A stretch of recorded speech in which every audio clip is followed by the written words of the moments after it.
كل سنة وانتم طيبين. النهاردة هنعمل مع بعض كحك العيد الدايب دوب. هنتكلم النهاردة عن كل أسرار الكحك، ازاي نعمله ناعم ودايب وازاي يطلع معانا أحلى من الجاهز. طبعا هنتكلم عن أنواع الدقيق، هنتكلم عن كمان مقدار السمنة المظبوط، عن الحشوات اللي ممكن نستخدمها وازاي نتجنب كل الأخطاء اللي بتواجهنا واحنا بنعمل كحك العيد. طبعا الكحك حاجة بسيطة قوي، بس نتبع التكنيك المظبوط هيطلع معانا حلو جدا إن شاء الله. المقادير اللي هستخدمها: كيلو من الدقيق، ومعايا كمان 550 جرام من السمنة، و3 معالق من السمسم المحمص، ومعلقة كبيرة ممسوحة من ريحة الكحك، ومعايا كمان خميرة فورية. طبعا الدقيق اللي هستخدمه زي ما انا بوريكم دقيق مخصص لجميع الاستعمالات، او ممكن تستخدمي الدقيق المخصص لعمايل الكحك والبسكوت، يعني لازم يكون دقيق فاخر مكتوب عليه كده. طبعا اول خطوة هعملها هي اني هسخن السمنة. انا النهاردة هعمل الكحك السخن، طبعا هو ده اللي اتعودنا عليه، او ده اللي بيطلع معانا الكحك ليه ريحة وطعم وقوام مظبوط. انا هسيح السمنة مش هقدحها زي ما هتشوفوا معايا كده، انا مجرد بس ان السمنة تسخن وبعد كده هشتغل بيها. طبعا حطيتها على النار، وبعد كده جهزت كوباية فيها ربع كوباية من المية او 50 ملي كده من المية، وحطيت عليها معلقتين من السكر وحوالي 6 جرام من الخميرة، يعني نص كيس الخميرة، مش هستخدم الكيس كامل. بعد كده هجهز الدقيق بتاعي، طبعا لازم انخله، وزي ما اتفقنا ان هو دقيق لجميع الاستعمالات او دقيق مخصص لعمايل الكحك والبسكوت. طبعا بلاش يا جماعة نستخدم الدقيق اللي بيكون سايب عند العطار، لان طبعا بيكون ليه عرق ويعني مش هيظبط معانا نواعم العيد خالص. حطيت كمان رشة من الملح، وحطيت 3 معالق من السمسم. طبعا السمسم متحمص خفيف كده، واخد لون سخن خفيف قوي، لون اصفر يعني خفيف قوي. وطبعا حطيت رشة من ريحة الكحك، وقلبت المكونات دي كلها. ريحة الكحك تقدري تتحكمي فيها، سواء معلقة صغيرة معلقة كبيرة على حسب ما تحبي، بس ما تزودهاش قوي عشان ما تمررش معاكي الكحك. كده المكونات الجافة معايا جاهزة.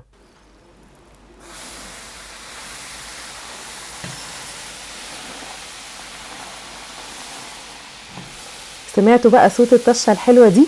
طبعا صوت الطشة دي مهمة جدا جدا في نتيجة الكحك. لازم يا جماعة يحصل الفوران اللي انتوا شايفينه ده. دي عملية بس الكحك، او ان الدقيق يتحمص بالسمنة ويشرب كل السمنة عشان يكون متشرب بطعم حلو او متشرب بطعم السمنة. تمام. طبعا الخطوة دي مهمة جدا جدا زي ما قلنا. طبعا في الخطوة دي بتكون السمنة سخنة جدا، نحاول ان احنا نبعد ايدينا عشان لا قدر الله ما نتحرقش، وبمعلقة خشب كده بنقلب من تحت لفوق لغاية ما الدقيق كله يتشرب السمنة. طبعا انا بعجن في بولة استانلس او ممكن بولة بايركس، ونتجنب طبعا البولات البلاستيك لانها بتتفاعل مع درجة الحرارة العالية. طبعا انا بقلب كويس.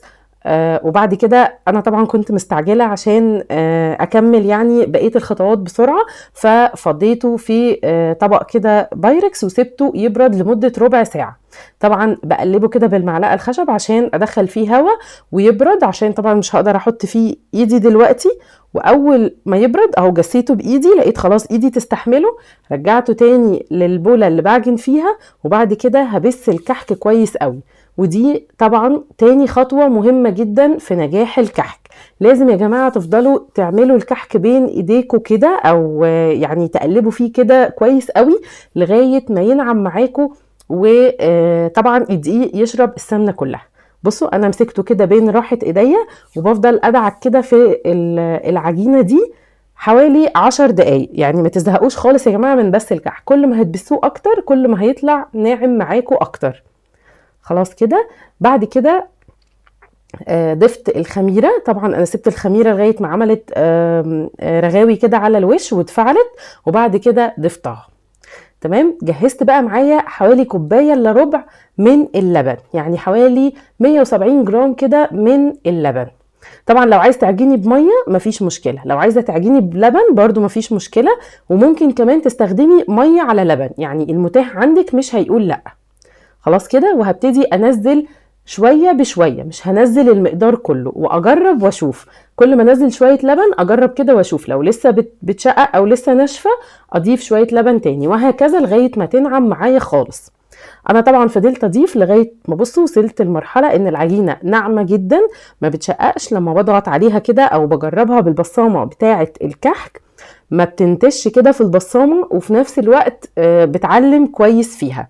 خلاص يبقى هي كده العجينه استكفت من السوائل. بصوا انا هنا اهو بوريكم ان متبقي معايا حوالي معلقتين لبن ولا حاجه، ده اللي اتبقى من مقدار اللبن. كده العجينه جاهزه معايا. هسيب العجينه ترتاح لمده نص ساعه كده ولا حاجه، انا مش هخمرها يعني، انا هسيبها بس ترتاح عقبال ما اجهز السجان اللي هخبز فيها واجهز الحشوات بتاعتي، وبعد كده اشتغل فيها. زي ما انتم شايفين لو هتعملوا الكحك ساده هتاخدوا وزن الكحكايه حوالي 20 جرام عشان تطلع صغيره كده وحلوه. يعني انا عن نفسي بحب الكحكه تكون صغيره، ممكن تكبريها لحد 25 جرام او 30 جرام اللي يريحك. يعني لو ما عندكيش حتى ميزان ممكن بالنظر كده تاخدي كوره وتدمجيها كده كويس ما بين ايديكي، لازم تضغطي عليها وتلميها كويس، وبعد كده تعمليها بالبصامه وترصيها في الصاجات بتاعتك. طبعا لو هتعمليها محشيه كبريها شويه، انا هحشي هنا معايا عين جمل. طبعا كبرت شويه مقاس العجينه حوالي 25 جرام، وفتحتها كده من جوه زي كاني بعمل كوبيبه كده، عملت لها سور، وبعد كده حطيت جواها واحده عين الجمل وبقفل عليها كويس وبضغط، وبعد كده بنقشها سواء بالمنقاش او بالبصامه اللي يريحك. خلاص كده. طبعا الخطوات سهلة جدا وبسيطة جدا، بس أهم حاجة نلتزم بالمقادير المظبوطة، والطريقة كمان بتفرق جدا. هيطلع معاكي كحك ناجح جدا جدا وأحلى من أفخم حلواني. خلاص كده. طبعا الصاجات اللي أنا بخبز فيها صاجات ألمنيوم، دي أفضل حاجة لتوزيع الحرارة وإنها تطلع معاكي كلها لون موحد وما تتلسعش بسرعة. طبعا الكحك بيدخل الفرن على درجة حرارة 170، يعني ما تعليش الفرن قوي وفي نفس الوقت ما يبقاش واطي قوي. لازم يكون الفرن مسخن مسبقا قبلها كده ب10 دقايق ولا حاجة، تسخني الفرن وبعد كده تدخلي الكحك وتسيبيه براحته. بياخد حوالي نص ساعة في الفرن لو حباه ان هو يتحمص كويس او ياخد لون كده من تحت وفوق. طبعا لو حابه تشغلي عليه الشوايه يعني مفيش دقيقتين وتطفي، او ممكن ما تشغليش الشوايه خالص وتسيبيه هو ياخد اللون براحته. تمام كده. طبعا انا هنا ابتديت انقش الكحك زي ما انتم شايفين. انا كنت عامله معاكم قبل كده فيديو نقش الكحك، تقدروا بقى تعملوا الاشكال الحلوه دي بالمنقاش. انا عندي المنقاش طبعا النحاس بتاع والدتي الله يرحمها، ده بيفكرني بايام زمان، بحب انقش بيه جدا جدا الكحك، وبيفكرني كده باللمه الحلوه والايام الجميله، ذكريات الطفوله بتاعتنا. بيطلع اشكال جميله جدا، تقدري بقى تشوفي بقى النقاشات، وفي يعني فيديوهات كتير لنقاشات تقدري تتعلمي منها، او ممكن تستسهلي وبالبصامه بتاعه الكحك تعمليه على طول لو عايزه تخلصي بسرعه يعني. طبعا اهو بعد ما طلع واخد لون موحد زي ما انتم شايفين، من تحت ومن فوق نفس اللون الذهبي الحلو ده، والنقشه ما راحتش. عايزه اقول لكم يا جماعه ان سبب ان النقشه بتروح، وده سؤال ناس كتير قوي بتساله، ان النقشه بتروح ده بسبب الخميره. لو كترتي الخميره في الكحك هي السبب انها بتضيع النقشه بتاعه الكحك. طبعا في ناس بتضيف بيكنج باودر ملوش اي لازمه، او يعني هو مش هيأثر في حاجه، برضو ده بيكون سبب في ان الكحك بتاعنا ينفش زياده عن اللزوم، او ان الرسمه بتاعته تروح. نخلي بالنا من حاجه زي كده كويس جدا. اهو بصوا ده المحشي عين جمل، طبعا دايب وناعم جدا. وعايزه اقول لكم ان الكحك يا جماعه سهل جدا، يعني هو دقيق وسمنه، انت بتتحكمي في نوعيه الكحك من خلال السمنه. عايزاه دايب قوي يبقى 600 جرام سمنه، عايزاه وسط يكون 550 جرام سمنه، عايزاه يكون خشن يبقى 500 جرام سمنه، لا اقل ولا ينفع ازيد. خلاص انت اللي بتتحكمي في نوعيه الكحك. يلا جربوه في البيت وشوفوا الطريقة بتاعتي ونفذوها، واكتبوا لي تعليقات حلوة لو عجبكم الفيديو، واشوفكم في فيديوهات جديدة ان شاء الله. باي باي.